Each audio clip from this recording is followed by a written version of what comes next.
You ask Tiger to solve. This deals with linear equations with one unknown. The final result is y equals 45. Let's solve it step by step. Simplify the expression. Group like terms. Simplify the arithmetic. Group all constants on the right side of the equation. Add 45 to both sides.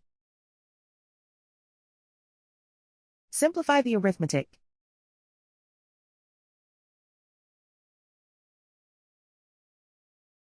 Isolate the y. Divide both sides by 5. Simplify the fraction.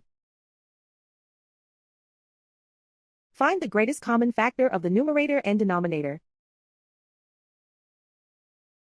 Factor out and cancel the greatest common factor.